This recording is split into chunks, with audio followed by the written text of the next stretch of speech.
Vamos lá, pessoal, dar continuidade aqui à nossa aula, né? O vídeo parou ali um pouquinho, então nós vamos dar continuidade à nossa aula, tá certo? Então a gente tinha falado sobre evaporação, que a evaporação no ciclo da água, nós temos a evaporação e a solidificação, a evaporação pode gerar condensação ou a solidificação, né? Beleza. Então, como se forma a chuva? A chuva vem basicamente formada de nuvens, né? Vamos lá. As nuvens, gente, para quem não sabe, elas não estão no estado gasoso, elas estão no estado líquido. Elas são formadas por gotículas de água.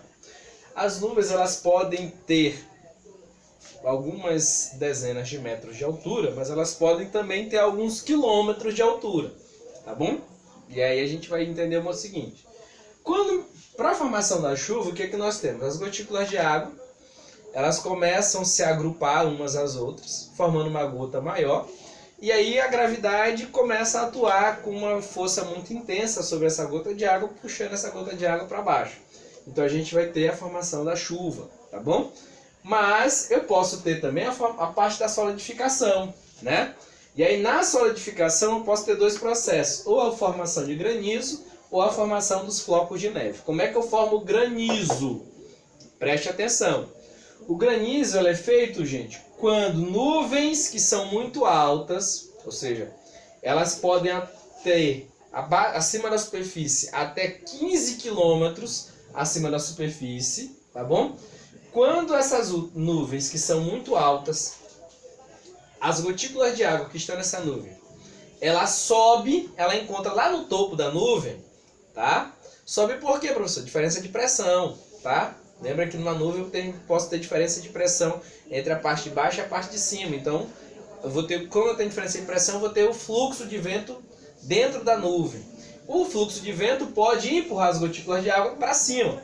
Essa gotícula de água sendo levada para cima, o que vai acontecer em baixas temperaturas? Em baixas temperaturas ela vai solidificar. E por solidificar, o que vai acontecer? Eu vou ter formado um grãozinho de gelo. Formado um grãozinho de gelo, esse grãozinho de gelo pode descer também. Quando ele desce, o que ele faz? Ele agrupa em torno dele novas gotículas de água, então ficando um pouquinho maior. Beleza. Essas novas gotículas de água formam uma gota maior. E essa gota maior, por diferença de pressão de novo dentro da nuvem, é jogada para cima. Então ela vem um grãozinho, cola outras gotas de água nele, colou, sobe novamente. Quando ele sobe, gente, forma... Aí, nesse caso, vai formar as pedras de gelo, que podem ter diferentes tamanhos. Pode ser pequena, mas pode ter tamanho, por exemplo, de um palmo, tá? Pode fazer um estrago muito grande. E aí, como ela é muito grande, e aí como tem uma massa muito grande, a gravidade atua sobre essas pedrinhas de gelo, né? Fazendo com que essas pedras de gelo caiam no formato de granizo, beleza? Mas, para além desse, nós temos também os flocos de neve. Tá? Como é que são formados os flocos de neve? Nesse caso, nós não temos baixas temperaturas tão somente nas nuvens, mas também nós temos na próprio ambiente, tá? Aqui na parte de baixo, na superfície, nós temos baixas temperaturas, né? Entre a nuvem, não só na nuvem, mas também na região, todo o clima atmosférico.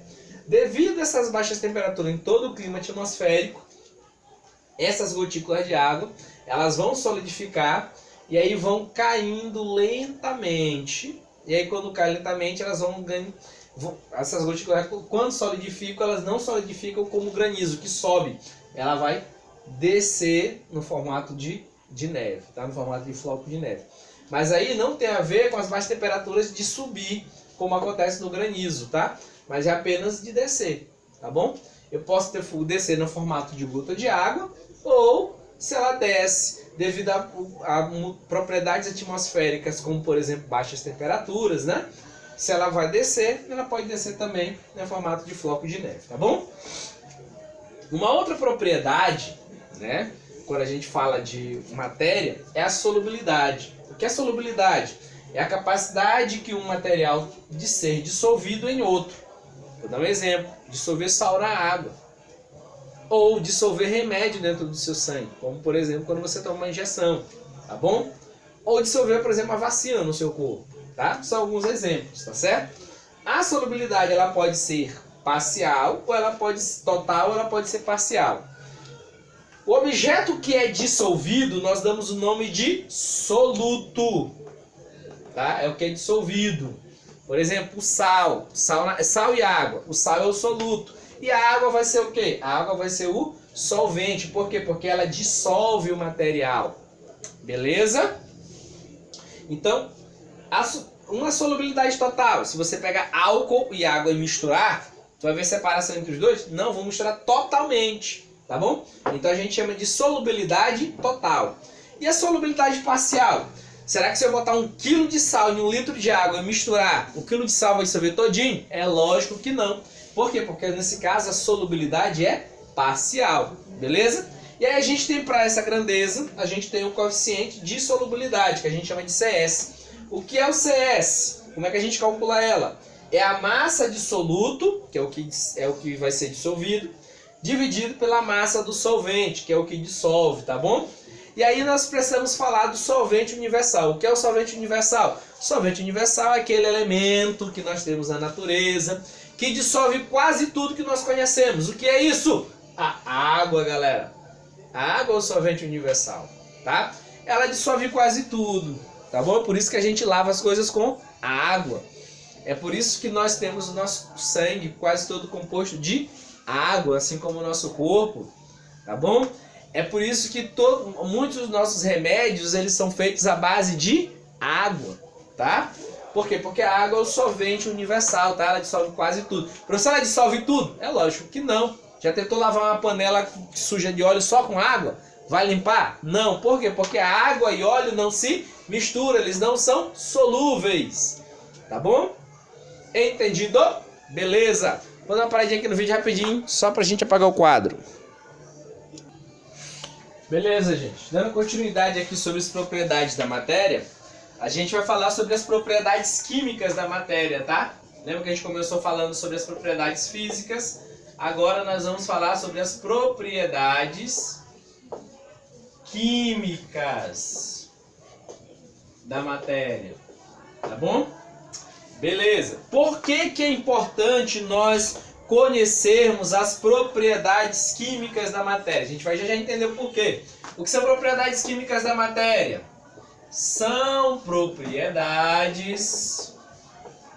Não esqueça de anotar as informações, tá? Que caracterizam e determinam as transformações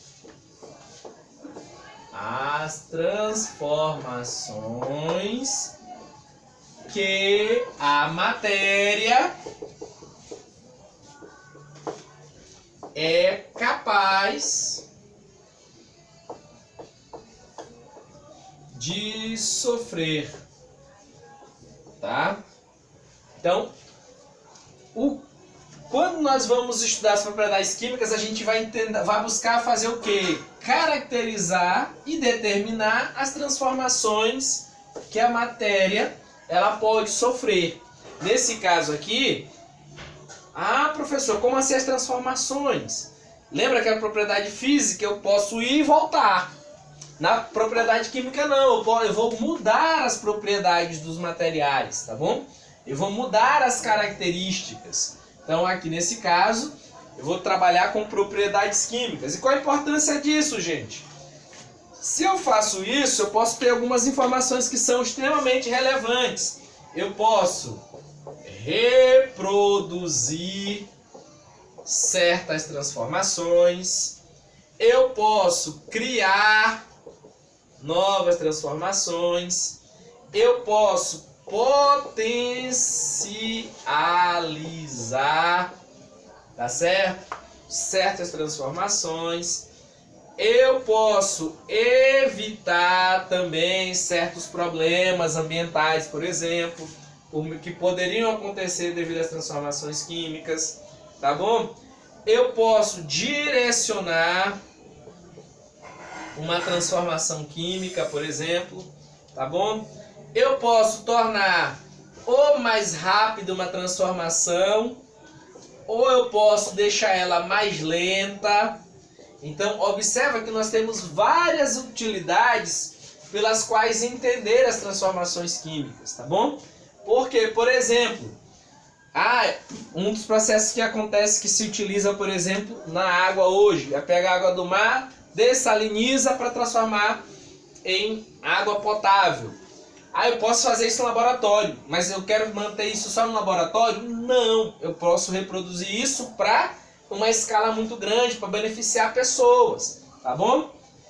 Eu posso criar tecidos, criar medicamentos, eu posso criar novos materiais, né? A partir de como eu entendo como as propriedades químicas do material se comportam. Eu posso potencializar certas transformações. Vou dar um exemplo. A gente hoje toma vitamina C, né? Sem efervescente, maravilha. Mas, gente, para produzir vitamina C, a gente tem processo químico para fazer isso. Então, mas eu preciso saber o que tem, onde tem, e eu preciso potencializar isso para produzir em larga escala, por exemplo, tá bom? Eu posso evitar, porque que a gente sabe hoje que não é ideal fazer mineração utilizando, por exemplo, mercúrio. Porque mercúrio na natureza ele causa grandes danos. Mas como é que eu sei isso? Porque eu caracterizei em algum momento esses danos. Eu consegui identificar esses danos, determinar esses danos. Tá bom?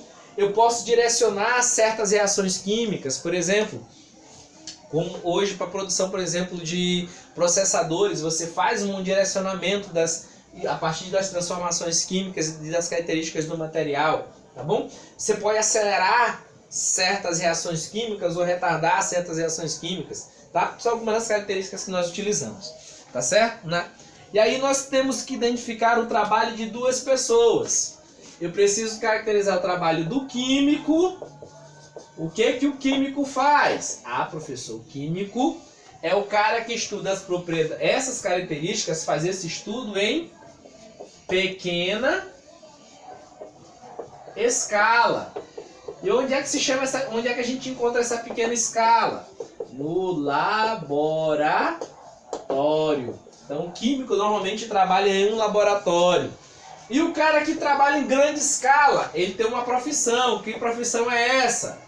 Ele é o engenheiro químico. O que ele faz? Ele trabalha com as mesmas coisas, com esse mesmo rol de atividades aqui. Só que ele trabalha em grande escala. Ele trabalha em grande escala onde? Em empresas. Ele trabalha em empresas, ele trabalha em grandes laboratórios farmacêuticos, ele trabalha na indústria petroquímica, tá? Ou seja, todo o nosso processo de aplicação, ou seja, de desenvolvimento em grande escala é feito por um engenheiro químico, mas a descoberta é feita por quem inicialmente?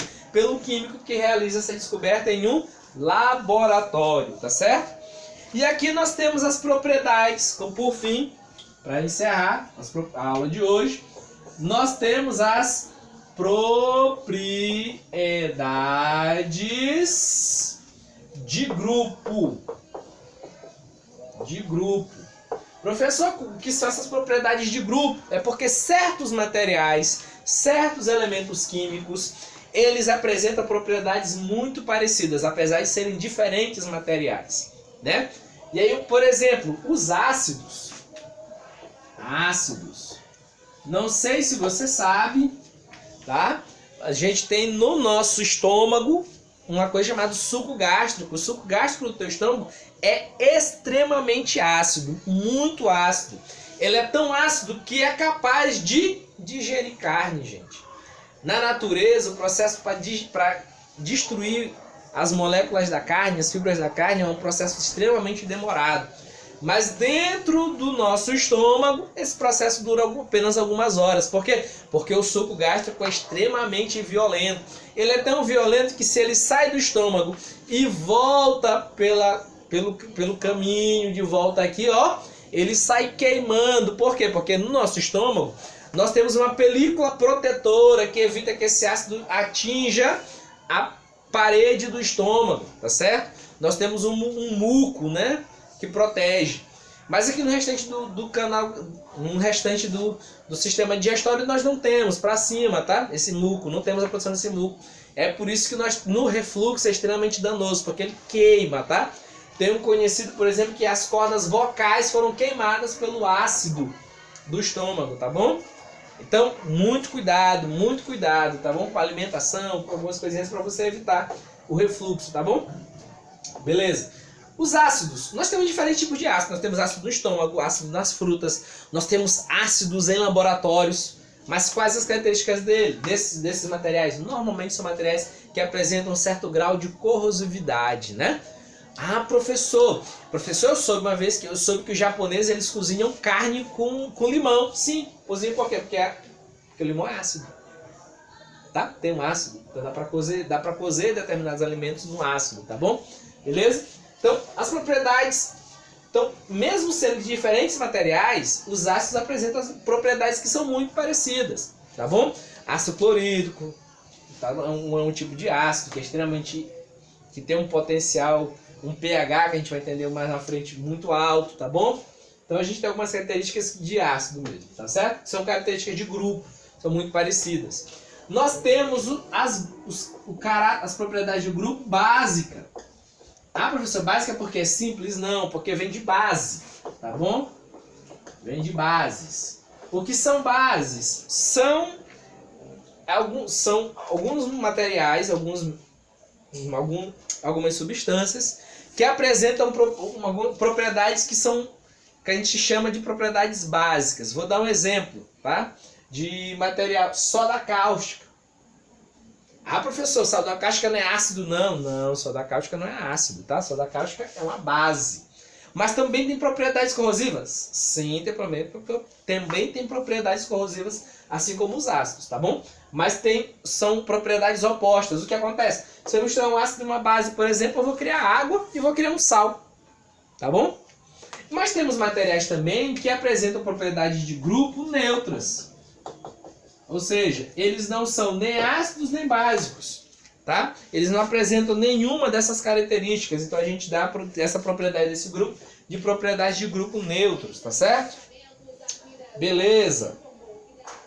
Então, pessoal, por hoje é só. Então, abraço para todos e bons estudos, hein?